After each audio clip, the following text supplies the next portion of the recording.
தொகுதியின் செல்லப்பிள்ளையும் தலைவர்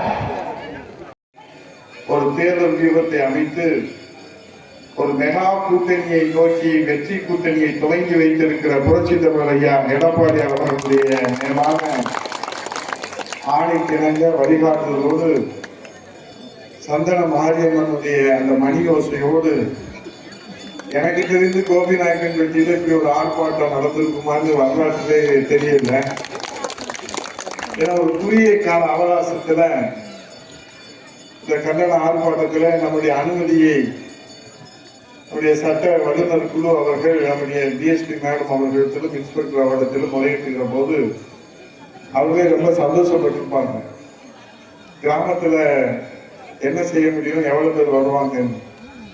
ஆனால் இங்கே வந்து பார்த்தா கோபிநாயக்கன் பற்றியில ஒட்டுமொத்த கிராம மக்களும் ஒன்று கூடி புரட்சி தமிழக எடப்பாடி அவருடைய கரத்தை வலுப்படுத்துகின்ற வகையிலே வருகை இருக்கின்ற கிராம பெரியோர்கள், தாய்மார்கள், இளைஞர்கள், மூத்தவர்கள், மண்ணின் மைந்தர்கள் அனைவருக்கும் மீண்டும் ஒரு முறை பொறுப்பாளர்களை தொட்டு வழங்கி காணிக்கை அனுப்பி ஏற்பாடுகளை மக்களுக்கு எடுத்துச் சொல்கிற அந்த விழிப்புணர்வை அவர் ஏற்படுத்தி இருக்கிற நகர்கழகத்துடைய செயலாளருக்கு மாவட்ட கழகத்தின் சார்பில் கோடான கோடி நன்றியை காணிக்கை ஆக்கி இந்த அரசு அனுமதி மறுக்கக்கூடிய ஒரு அவல நிலையிலே நாம் பார்க்கின்றோம். அங்கே சென்று மனு வாங்க வேண்டும் என்று ராமசாமி அவர்களும் பாவலியான் அவர்களும் பாஸ்கரன் அவர்களும் அழைத்து சென்றார்கள். அங்கே அவரிடத்திலே கேட்கிற போது உபயதாரர்கள் முன் வந்து அந்த கோயில் திருப்பணி செய்வதற்கு கூட இந்த அரசு கட்டுப்பாடு விதிக்கிறது என்று சொன்னால் எவ்வளவு சர்வாதிகாரம் இருக்கிறது என்பதை நீங்கள் தெரிந்து கொள்ள வேண்டும். ஆகவே அங்கே சென்று வந்த காரணத்தினாலே ஒரு அரை மணி நேரம் தாமதமாக ஆகிவிட்டது. ஆகவே உங்களுக்கெல்லாம் நன்றாக தெரியும் நிதிநிலை அறிக்கையினுடைய கூட்டத்தொடர், அதைத் தொடர்ந்து மானிய கோரிக்கை, துறை வாரியாக மானிய கோரிக்கையிலே எங்கள் துறையிலே இந்த சாதனை செய்திருக்கிறோம், இந்த திட்டங்களை செய்திருக்கிறோம். ஆகவே இந்த தமிழ்நாட்டில் இருந்து எங்களுக்கு துறைக்கு இவ்வளவு நிதி வேண்டும் என்ற மானிய கோரிக்கை தாக்கல் செய்கிற அந்த கூட்டத்தொடர் நடந்து கொண்டிருக்கிறது. இந்த கூட்டத்தொடரிலே மாண்புமிகு எதிர்கட்சியுடைய தலைவர் புரட்சி தமிழக எடப்பாடி அவர்கள் தமிழகத்திலே நடக்கிற சட்ட ஒழுங்கு பிரச்சனை குறித்து பேரவை விதி 55 அவசர பொது முக்கியத்துவம் வாய்ந்திருக்கிற நிகழ்வு குறித்து ஒவ்வொரு நாளும் நீங்கள் எடுத்துக்கொண்டால் சட்டமன்றத்திலே ஏதாவது முன்னாள் சட்டமன்ற உறுப்பினர்கள் எதிர்பாராத விதமாகவோ அல்லது இயற்கை மரணம் அடைந்தாலோ அவர்களுக்கு அங்கே இரங்கல் குறிப்பு வாசிக்கப்படும். அவருடைய தியாகத்தை போற்றுகின்ற வகையிலே நினைவு கூர்ந்து முதல் நிகழ்வாக இரங்கல் குறிப்பு அங்கே எடுத்து வைத்து அதற்கு பிறகு தொகுதி வாரியாக 10 கேள்விகள் ஒவ்வொரு நாளும் எடுத்து வைக்கப்படும். அந்த 10 கேள்வியிலே துணை கேள்விகள் எழுப்பப்பட்டு தொகுதியிலே இப்போது எங்களுக்கெல்லாம் வாய்ப்பு கொடுக்கிற போது திருமாவளவன் நகராட்சியிலே வளர்ந்து வருகிறது. அங்கே குடிநீர் பிரச்சனை, அங்கே தேவைப்படுகிற இதெல்லாம் முன்வைக்கின்றோம். பேருந்து நிலையம், மேம்பாலம் இதெல்லாம் முன்வைக்கின்றோம். இது போல தொகுதி வாரியாக வைப்பாங்க. கேள்வி நேரம் முடிந்ததற்கு பிறகு நேரம் இல்லாத நேரம் என்று 0 hours என்று எந்த கட்சி ஆட்சியில இருந்தாலும் எதிர்கட்சியை தலைவர் அவர்கள் இந்த 0 hours நேரமில்லாத நேரத்திலே தமிழ்நாட்டிலே நடக்கிற முக்கிய நிகழ்வுகள் குறித்து அரசின் கவனத்திற்கு கொண்டு வந்து அதற்கு தீர்வு காண வேண்டும். அப்படித்தான் இன்றைக்கு முசுலம்பட்டியிலே செல்லம்பட்டி ஒன்றியத்திலே அண்ணன் ஜெயராமன் போன்றவர்கள் அங்கே கல்லம்பட்டியிலே தம்பி முத்துக்குமார் என்கிற ஒரு காவலர், அவர் காவல்துறையிலே பணியாற்றுகிறார். அவரை போதைப் பொருள் நடமாட்டம் உள்ள அந்த நிலையிலே போதைப் பொருள் கும்பலால் அவர் படுகொலை செய்யப்படுகிறார். உடனடியாக மாண்புமிகு எதிர்கட்சி தலைவர் அவர்கள் அந்த விவரத்தை கேட்கிறார்கள். அண்ணன் நீதிபதி அவர்கள், அண்ணன் மகேந்திரன் அவர்கள், ஜெயராமன் அவர்கள், தம்பி ராஜா அவர்கள், நம்முடைய அருமை சகோதரர் துறை தன்ராஜ் அவர்கள், தம்பி சேலம்பட்டி அருமை அண்ணன் நம்முடைய சேலம்பட்டி மற்றும் அனைத்து பகுதியில் இருக்கக்கூடிய ஒன்றிய செயலாளர், நகர செயலாளர் பூமா ராஜா அவர்களிடத்திலும் நம்முடைய பிச்சைராஜன் அவர்களிடத்திலும் அந்த கேள்வியை கேட்டு அண்ணன் பொதுச் செயலாளர் கவனத்திலே கொண்டு போவோம். பொதுமக்களை இப்போது இங்கே பார்த்தால் வலதுபுறத்திலே காவல்துறை இருக்கிறார், இடதுபுறத்திலே நம்முடைய சகோதரி இருக்கிறார்கள். அவர்களிடம் வேடிக்கை பார்ப்பதாக இருக்கிறார்கள். நம்மை பாதுகாப்பதற்காகத்தான் காக்கி உடை அணிந்து உட்கார்ந்து இருக்கிறார்கள். ஆனால் அவருடைய உயிருக்கே இந்த நாட்டிலே பாதுகாப்பு இல்லை என்று சொன்னால் அதை அரசினுடைய கவனத்திற்கு, முதலமைச்சருடைய கவனத்திற்கு, காவல்துறை கையிலே வைத்திருக்கிற முதலமைச்சரிடத்திலே அவசர பொது முக்கியத்துவம் வாய்ந்த 55 பேரவை விதி பேரவை 56 ஒன்று இருக்கிறது. அது அவையை ஒத்தி வைத்து விட்டு இதை விவாதிக்க வேண்டும். நாம் அவையை ஒத்தி வைக்க சொல்லவில்லை. இது மாதிரி நேற்று வரை நம்மோடு உயிரோடு இருந்த முத்துக்குமார் என்ற காவலர் இன்றைக்கு போதைப் பொருள் கும்பலாலே படுகொலை செய்யப்பட்டிருக்கிறார். அந்த குடும்பத்திற்கு யார் பொறுப்பு, காவல்துறையுடைய உயிருக்கு யார் பொறுப்பு என்று அதை கவனத்தில் கொண்டு வர வேண்டும் என்று மாண்புமிகு எதிர்க்கட்சி தலைவர் அவர்கள் பேரவைத் தலைவர்களிடத்தில் வாய்ப்பு கேட்டால் அவர் முதலமைச்சர் ஸ்டாலின் சொல்றார், என்னிடத்தில் பதில் இருக்கிறது, ஆனால் உங்களுக்கு கேள்வி கேட்கிற முறை சரியில்லை என்று சொல்லுவார். இது எப்படி இருக்கிறது என்று அண்ணன் பூமாராஜா அப்பாவிடத்தில் கேட்டால், ஆட தெரியாதவர் தெருக்கோணல் என்று சொல்வதை போல உன்னிடத்தில் பதில் இருந்தால் நெஞ்சுரத்தோடு காவல்துறையுடைய உயிருக்கு பாதுகாப்பு இல்லை என்று நெஞ்சுரத்தோடு இந்த புரட்சி தமிழர் வருங்கால முதலமைச்சர் ஐயா எடப்பாடியார் சட்டமன்றத்தில் எழுப்புகிற அந்த விவாதத்தை அனுமதித்திருக்க வேண்டுமா வேண்டாம்? நீங்கள் பெற்ற பேடியாரை எதிர்கொள்வதற்கு முடியல.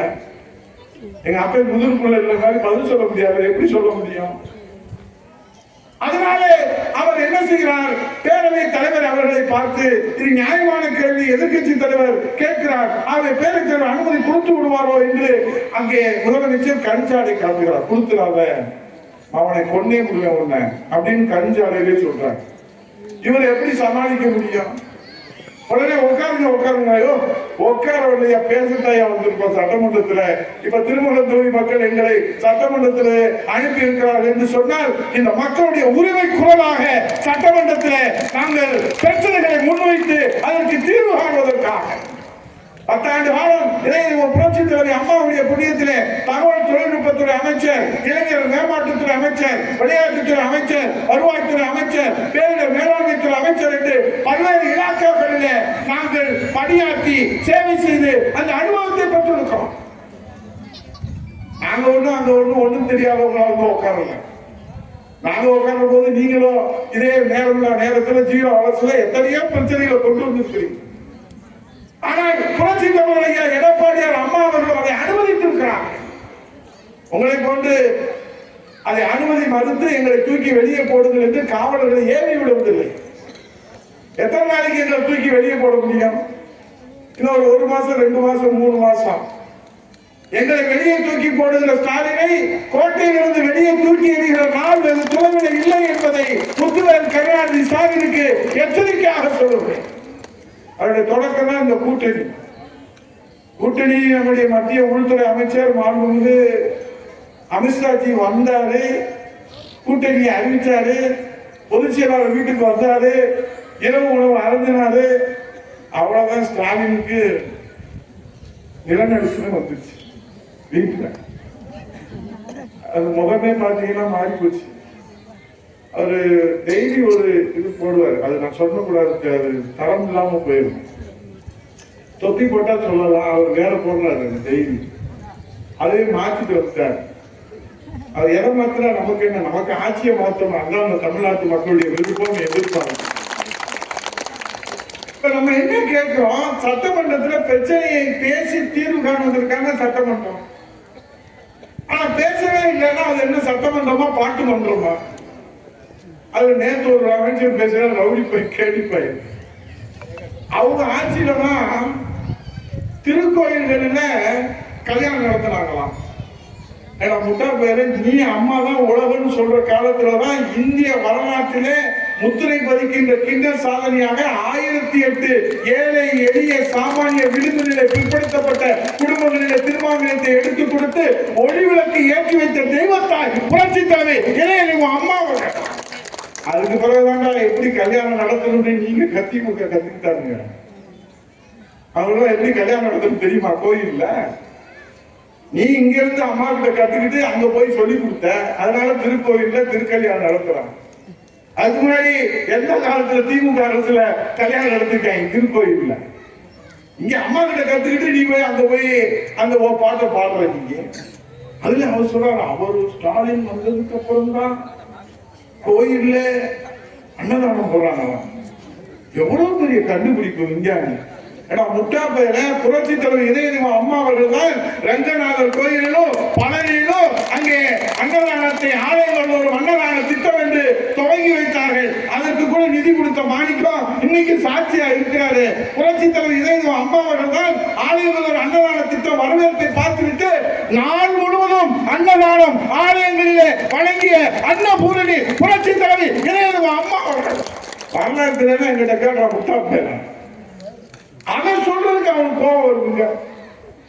அவன் பொய்யா சொல்லிட்டு இருந்தா நம்ம எப்படி உட்காந்து கேட்டுட்டு இருக்கு? நம்ம அம்மா வீட்டு கேட்க முடியுமா? ஏன் முத்துறாங்க மீசி வச்சுக்கிட்டு நம்ம உட்காந்து கேட்டு இருக்க முடியுமா?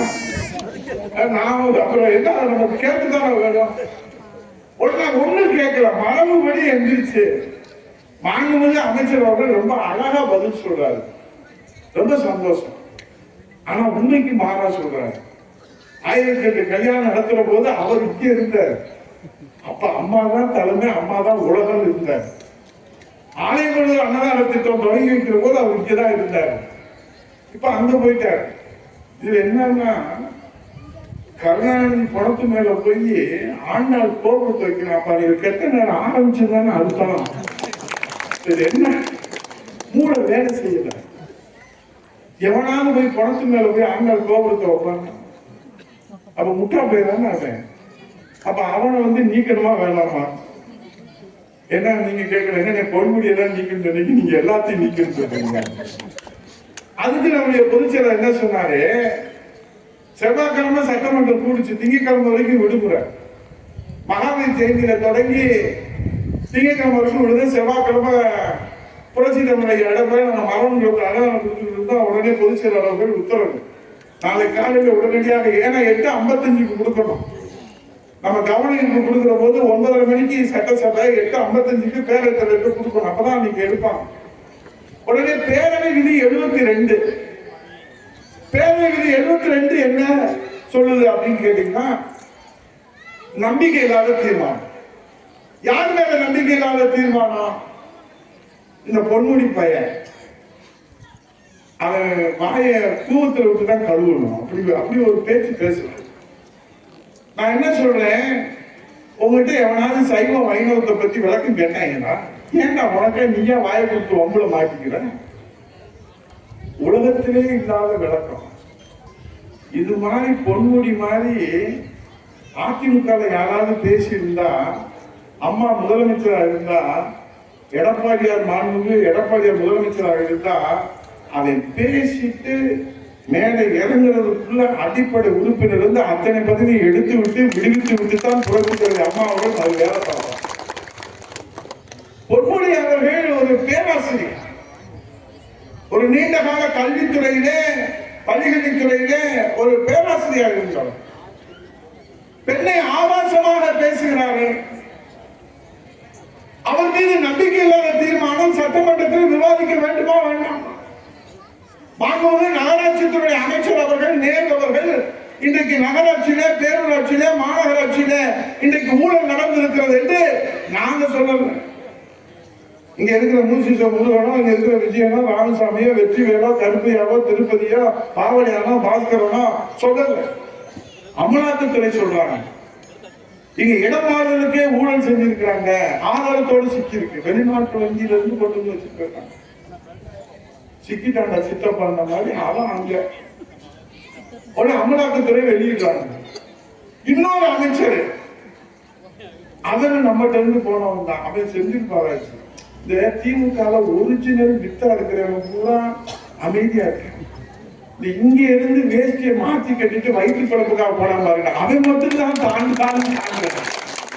ஏன்னா ஸ்டாலினுக்கு சந்தேகம் வந்துருவோம், நம்மளை ஏதாவது கலட்டி விட்டுருவாங்களோ அப்படின்னு. அவன் ஒரிஜினல் வித்தா இருக்கிறவன் திமுக. அவன் கொள்கையை பத்தி பேசுறான், லட்சியத்தை பத்தி பேசுறான், நல்லா பேசுறான், ரைட் ஓகே.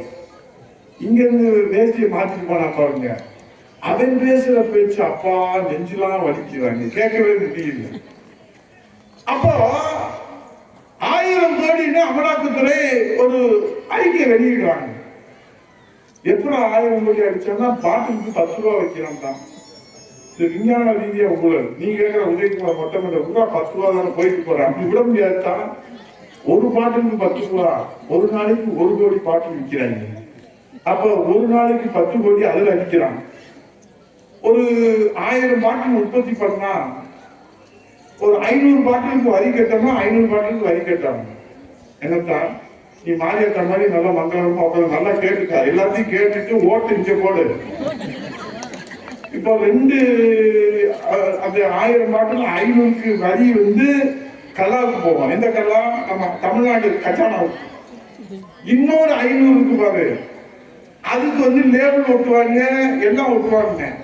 ஆனா அந்த வரி வந்து எங்க போகும்னா அது ஸ்டாலின் கஜானாவுக்கு போகும். அப்ப 2 கஜானாவை பிரிக்கிறான். அவன் விஞ்ஞான பூர்வமா அதை என் கூட தான் பார்த்தா இவ்வளவு அதிகம் இருக்குன்னு எனக்கும் தெரியல. இந்த அடி அடிக்கிறான் அவன். அதை பார்க்கும் போது எங்க வேற சிரிச்சுக்குவான். அதை சொன்னாலும் நல்ல வேலை எங்களை விட்டு போயிட்டு எல்லாத்தையும் ஒட்டு மொத்தமா ஜெயிலுக்கு தள்ளி போயிட்டு எல்லாத்தையும். அவன் 1000 கோடின்றான். இது முதல் கட்டம்ன்றான். மாண்புமிகு மத்திய உள்துறை அமைச்சர் வந்தாரு.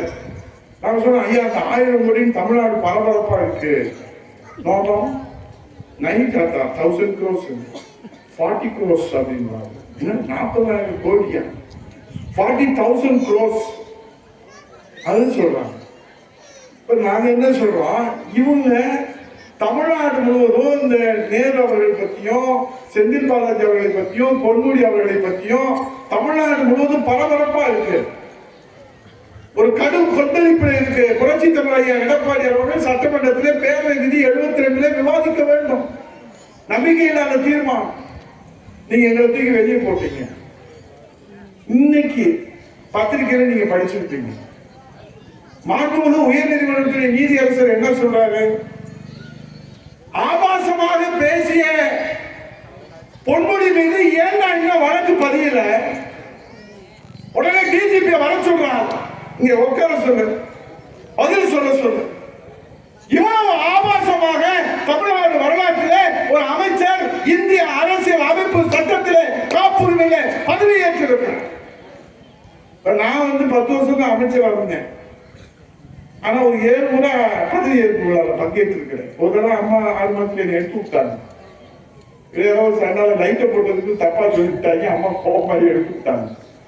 அதுக்கப்புறம் தனியா கூட்டிட்டு போய் ஒரே அமைச்சரவையில தனியா கூட்டிட்டு போய் அந்த இறை தெய்வம், அதான் உழைப்புக்கு அங்கீகாரம் தருகிற தெய்வ தலைவி புரட்சி தலைவர் இறை தெய்வம் அம்மா அவர்கள் 9 மணிக்கு அங்க கலெக்டர் கான்பரன்ஸ், 8 மணிக்கு கவர்னர் ராஜ்பவன் தான் பதவியேற்பு விழா.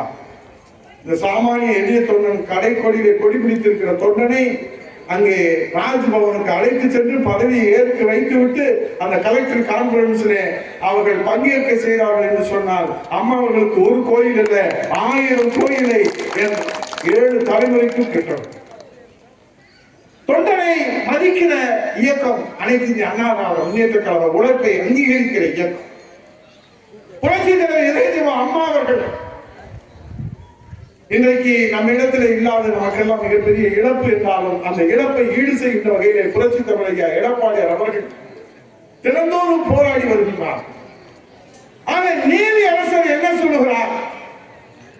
ஏன்பா நடவடிக்கை எடுக்கல? ஆளுகிற கட்சியாக திமுக இருக்கிற காரணத்தினால திமுக கட்சிக்காரர்களுக்கு ஒரு நீதி. இதே வேளாளு பேசியிருந்தா என்ன செஞ்சிருக்கீங்க? நேரம் ஒரு 500 வழக்கு மேல போட்டிருக்கீங்க. ஏன் பொன்முடி மீது வழக்கு பதிவு செய்யல? பதில் இல்லை. அவர் தலைமை வழக்கறிஞர் ராமன் வந்து ஆஜராகி தமிழ்ச்செல்வன் அவர்களுக்கு துரைப்பாண்டி அவர்களுக்கு தெரியும் ஆஜராக பதில் இல்லை. அப்ப நீதியரசர் சொன்னாரு சட்டத்துக்கு மேலானவர்கள் யாரும் இல்லை. ஆகவே உடனடியாக நீங்கள் நடவடிக்கை எடுத்து வழக்கை பதிவு செய்ய வேண்டும் என்று நீதிமன்றம் கண்டித்ததற்கு பிறகு மாண்புமிகு நீதியரசர் கண்டித்ததற்கு பிறகும் விஞ்ஞான பொன்முடி அமைச்சரவையிலிருந்து நீக்கிக்க வேண்டாமா? அப்ப பொன்முடி சைவம் வைணவம் பெண்களை இணைத்து ஆபாசமாக அருவருக்கத்தக்க வகையிலே அவர் பேசிய அந்த பேச்சு வில்லிலிருந்து புறப்பட்ட அம்பை போல, இது நான் சொல்ற நீதியரசர் சொல்றாரு, வில்லிலிருந்து புறப்பட்ட அம்பை போல மக்களிடத்திலே அந்த செய்தி அந்த கருத்து போய் சேர்ந்துருச்சு. அதுதான் நீதிபதி சொன்னார், மன்னிப்பு நீங்க கேட்க முடியாது. ஏனென்றால் எல்லோரிடத்திலும் அந்த கருத்து போய் சேர்ந்ததற்கு பிறகு மன்னிப்பு கேட்பது நியாயம் இல்லை. ஆகவே அவர் மீது நடவடிக்கை எடுக்க வேண்டும். என்று மாண்புமிகு நீதி அரசர் சொல்லுகிறார். அப்பயாவது ஸ்டாலின் வந்து நீக்க இருக்குமா வேணாமா? அவர் கேட்டாரு, நீதிபதி கேட்டாரு, ஏப்பா ஸ்டாலின், உங்களை பெற்றெடுத்ததும் ஒரு தாய் பெண் தானே, உங்களுடைய இல்லத்தரசியும் ஒரு பெண் தானே, உங்களுடைய மகளும் ஒரு பெண் தானே, இப்படி பெண்களை பற்றி யார் பெண்களை பற்றி பேசியிருந்தாலும் அது தவறு தானே. உப்பு தின்னு தண்ணி முடிச்சுத்தானே ஆகணும். அப்ப நீங்க அதுக்குரிய நடவடிக்கை ஏன் எடுக்கல? மன்னிப்பு கொடுக்க முடியாது இந்த விஷயத்துல. இதை நீங்கள் அவமதிக்கிறீர்கள் என்று சொன்னால், மௌனமாக இருக்கிறீர்கள் என்று சொன்னால், நடவடிக்கை எடுப்பதற்கு தயங்குகிறீர்கள் என்று சொன்னால், பொன்முடி மீது நீங்கள் நடவடிக்கை எடுப்பதற்கு தயங்குவதற்கு என்ன காரணம்? பொன்முடியை நீங்கள் அமைச்சர் பதவியிலிருந்து நீக்குவதற்கு நீங்கள் தயங்குகிறீர்களே, அது என்ன மர்மம்? உடனடியாக எடுங்க. கட்சி பதவியிலிருந்து எடுத்தீங்கன்னா, காலையில கவர்னருக்கு நீங்க கொடுத்தீங்கன்னா, மெசேஜ் கொடுத்தீங்கன்னா கவர்னர் நீக்கிட்டு போறாரு. இதுல என்ன கம்பு சுத்துற வேலையா? அப்ப நீங்க நடவடிக்கை எடுக்காத காரணத்தினால இந்த தமிழ்நாட்டில் இருக்கிற பெண்களுக்கு என்ன சோதனை வருகிறது, என்ன சிந்தனை வருகிறது, என்ன எண்ணம் வருகிறது? ஒருவேளை ஸ்டாலின் சொல்லிதான் பேசிட்டு பார்த்தோம். ஏன்னா பிரச்சனையை மடைமாற்றம் செய்யறது. ஏன்னா இன்னைக்கு ஊழல் குற்றச்சாட்டுல அந்த அரசு நடுநடுங்கி போயிருக்கு.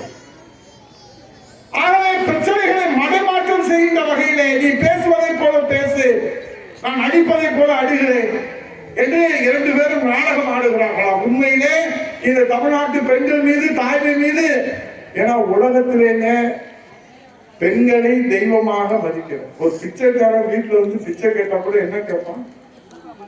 தாயே அம்மா பிச்சை போடு என்றுதான் தெய்வமாக, தெய்வத்துக்கு இணையாகத்தான் பெண்களை மதிக்கிற இனம் உலகத்திலே தமிழினம் என்பதை யாரும் மறுக்க முடியாது. அப்படிப்பட்ட இந்த தமிழினம் இன்றைக்கு உலகத்திலே தலை குனிந்து நிற்கிறது என்று சொன்னால், இந்த பொன்முடியினுடைய அவல பேச்சு, ஆபாச பேச்சை நீங்கள் இன்னும் டெலிட் கூட பண்ணலங்க. இன்னும் டெலிட் பண்ணுங்க. சமூக வலைதளங்கள்ல இளைஞர்கள் எல்லாம் இன்னைக்கு நீங்க பாத்தீங்கன்னா அது காட்டு தீயாக பரவி கொண்டே இருக்கு. அப்ப இதுக்கு என்ன செய்யணும்? புரட்சி தலைவர் எடப்பாடியாருடைய ஆணைக்கிழங்க மாநில மகளிர் அணியுடைய செயலாளர், முன்னாள் அமைச்சர் மதுரையினுடைய நாவுக்கரசி அக்கா வளர்மதியுடைய தலைமையில தலைநகர் சென்னையில கண்டன ஆர்ப்பாட்டம். இன்னைக்கு தமிழ்நாடு முழுவதும் 82 கழக அமைப்பு ரீதியான மாவட்டங்களிலே கண்டன ஆர்ப்பாட்டம் நடந்து கொண்டிருக்கிறது. இது நாங்க உங்களுக்காக செய்யறோம். நீங்க என்ன செய்யணும்? அதுக்கு ஒரு முடிவு கட்டணும்ல. இப்ப நீதி அரசர் அவர் சொல்லிட்டார். இப்ப நீங்க என்ன செய்யணும்? 2026 வருகின்ற தேர்தலில் பெண்கள் பூத்தை அந்த பெட்டியை திறக்கிற போது திமுகவுக்கு 0 இரட்டை இலைக்கு ராஜ்யம் என்கிற வகையிலே நீங்கள் வாக்களிக்க வேண்டும். எந்த பெட்டியை திறந்தாலும் சரி, பெண்களுடைய வாக்குச்சாவடியில ஒரு ஓட்டு விடக்கூடாது. மாவனை டெல்லியில இருந்து கேட்கணும், தேர்தல் ஆணையம் வரணும் தமிழ்நாட்டுக்கு. தமிழ்நாட்டிலே என்ன நடந்தது? ஏன் பெண்கள் வாக்குச்சாவடியில ஒரு வாக்கு கூட திராவிட முன்னேற்ற கழக ஆளுகிற கட்சிக்கு கிடைக்கவில்லையே என்று அவர்கள் ஆய்வு செய்து அதற்கான விடையை தேடுகிற போது பெண் இனத்தை, தமிழ் இனத்தை, தாய்மையை, பெண்ணை எவன் பேசினாலும் அவனை இந்த தாய்க்குலம், இந்த தமிழினம், இந்த பெண்ணினம் கண்டிக்கும் என்பதை உலகத்திற்கு எடுத்து காட்டுகிற அந்த மகத்தான தீர்ப்பை நீங்கள் வழங்குகிறீர்கள். அதான் கண்டன ஆர்ப்பாட்டம். நீங்க பாட்டுல வந்தாரு போனாருன்னு ஓட்ட போட்டீங்கன்னு வச்சுக்கீங்களேன், அப்புறம் வீட்டுல வந்து கதவை தட்டிட்டு வைவான், குண்டக்க மண்டக்க வைவான். அப்புறம் யாரும் காவல்துறையில அவங்களை பாதுகாக்கவே முடியாது. ஏன்னா காவல்துறையவே வைவாங்க. இன்னொரு தடவை மட்டும் போச்சு போகாது, அந்த சந்தன மாரியம்மா ஆத்தா பார்த்துக்குருவா, அது வேற விஷயம். ஏதாவது தப்பிக்காவே நடந்துச்சு, அவ்வளவுதான். எல்லாரும் இந்த கோபிநாயக்கன் பெட்டியெல்லாம் பட்டா போட்டு அவங்க எடுத்துட்டு போயிடுவாங்க. நம்மளாம் இப்ப வரும்போது பார்த்த செட்டு போட்டுருந்தாங்க கூட, நாளைக்கு தங்கச்சி வந்துருந்தாங்க அங்க இருந்து. அதுல மாணிக்கம் சொல்றாரு, ஆனா இதுல போய் உட்கார்ந்தோம்னா நமக்கு எந்த பிரச்சனையும் இல்லைன்னு திருப்பதி அவனு சொன்னாங்க. ஏன்னா அப்படித்தான் நம்மளை கடத்திடுவாங்க, வேற வழி இல்லை. அதனால ரொம்ப கவனமா இருக்கு. இந்த தேர்தல் முக்கியமான தேர்தல். ரெட்டடியை எங்க பார்த்தாலும் ஒரே குத்து. அதுக்கப்புறம் அவன் திமுக ஸ்டாலின் வீட்டுக்கு போயிருவான். நம்ம புரட்சி தமிழக எடப்பாடியார் முதலமைச்சராக வருவார், உங்களை காப்பார், உங்களை மீட்டெடுப்பார், மின்சார கட்டணத்தை குறைப்பார், சொத்து வரியை குறைப்பார், விலைவாசியை குறைப்பார், சட்ட ஒழுங்கை காப்பார், போதைப் பொருள் நடமாட்டத்தை கட்டுக் கொடுப்பார். நம்மை நேசிக்கிற தலைவர், தன்னை அர்ப்பணித்திருக்கிற தலைவர், நம்மை போன்று இந்த மண்ணிலே இந்த மண்ணின் மைந்தனாக பச்சை தமிழனாக இந்த மண்ணிலிருந்து வளர்ந்தார். அதனால அவருக்கு நம்ம மக்களுடைய கஷ்டம்னா என்னன்னு தெரியும், உணர்வுனா என்னன்னு தெரியும். அதனாலதான் இங்க லட்சுமி சொன்னாங்க, நாளைய தினம் அவருடைய 71வது பிறந்த தின விழாவை நாடு முழுவதும் ஆண்டு முழுவதும் கொண்டாடுவதற்காக கழக புரட்சி தலைவர் அம்மா பேரவை அதனை புறநகர் மேற்கு மாவட்ட கழகத்தின் சார்பிலே சேம்பர் ஆஃப் காமர்ஸிலே சரியாக 9 மணி அளவிலே நாம் சர்வ சமய பிரார்த்தனைகள் மேற்கொள்வது, விளையாட்டுப் போட்டிகளை நடத்துவது, நலத்திட்ட உதவிகளை புரட்சி தமிழக எடப்பாடியுடைய திருநாமத்திலே நாம் மேற்கொள்ள வேண்டிய அந்த பணிகள் குறித்து, நலத்திட்டங்கள் குறித்து, விளையாட்டு போட்டி, கட்டுரை போட்டிகள் மற்றும் பல்வேறு நலத்திட்டங்களை நடத்துவது குறித்து எல்லா சார்பு அணிகளும் அவரவர்கள் சார்பிலே என்ன நிகழ்வுகள் எல்லாம் நடத்த இருக்கிறோம் என்பதையும், அதே போல நாளை தினம் நாளை மாலை சரியான ஜான்சிராணி பூங்கா மாணவர்களுடைய மாவட்ட செயலாளர் தம்பி மகேந்திர பாண்டியன் அவருடைய ஜான்சிராணி பூங்கா நாளை மாலை சரியான 5 மணி அளவிலே ஜான்சிராணி பூங்காவிலே நீட் தேர்விலே 22 மாணவிகள் தங்கள் உயிரை மாற்றிக் கொள்வதற்காக இந்த சண்டாளிங்க நீட் தேர்வு ரத்து செய்த ரகசியங்களுக்கு தெரியும், கையெழுத்து போடணும்னு சொல்லி கையெழுத்தை வாங்கி குப்பையில போட்டாங்க. இந்த பிள்ளைகள்லாம் பாவம். அதுல கடைசியா பாத்தீங்கன்னா இந்த செங்கல்பட்டு மாவட்டத்துல சைக்கிள்ல வடையும் சோமாசு விற்கிற அந்த தந்தையுடைய குழந்தை, அப்பா இவ்வளவு கஷ்டப்பட்டு நம்மளை படிக்க வைக்கிறாருன்னு முதல் தடவை எழுதுனா தோத்து போயிட்டான், 2வது தடவை எழுதுனா தோத்து போயிட்டான், 3வது தடவை எழுதுகிற போது அந்த தந்தையை சோமாசு விற்று கவலைப்படாத மகளே, இன்னும் நான் 2 தெருவு அதிகமாக 3 ஊர்களுக்கு சென்று விட்டு உன்னை எப்படியாவது படிக்க வைக்கிறேன், நீ படித்து நீ பாஸ் ஆகி விடுவாய் என்று சொல்லுகிற போது கூட அந்த குழந்தை, என் தந்தையை இன்னும் நான் கஷ்டப்படுத்த விரும்பவில்லை, என்னால் நீட் தேர்வில் என்னால் தேர்வு பெற முடியாது என்று உயிரை மாய்த்துக் கொள்கிற ஒரு அவலம் இந்த நாட்டிலே நடக்கிறது என்று சொன்னால், ஒன்னும் முடியும்னு சொல்லு, இல்ல முடியாதுன்னு சொல்லு.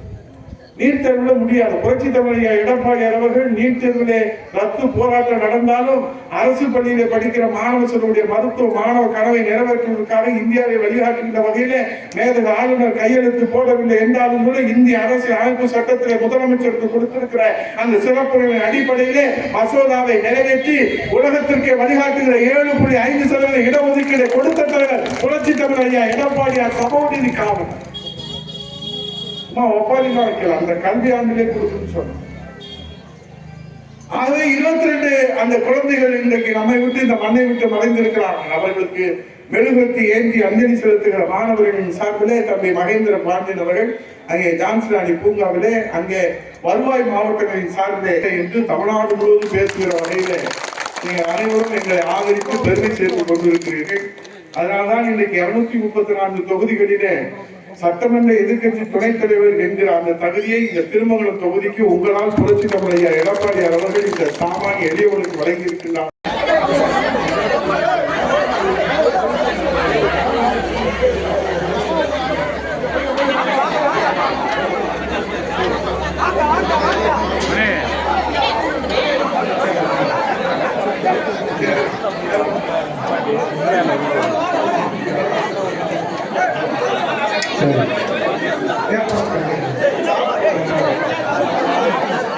இதயதெய்வம் புரட்சி தலைவர் அம்மா அவர்கள் நம்முடைய புரட்சி தலைவர் எடப்பாடி அவர்களுடைய 71வது பிறந்த தின விழாவினை முன்னிட்டு இந்த மாபெரும் அன்னதான திட்டத்திலே கோபிநாயக்கன் கட்சியிலே பங்கேற்று பொறுமையா எல்லாம் இது உங்களுக்காக வேற யாருக்காவது இல்லை, இது உங்களுக்காக ஏற்பாடு செய்யப்பட்டிருக்கிற அன்னதானம். பொறுமையா அவ்வளவு 5 நிமிஷம் அந்த சேர்ல உட்காந்தீங்கன்னா வரிசையா உங்களுடைய மேலான அவங்கள உட்கார வச்சாங்க.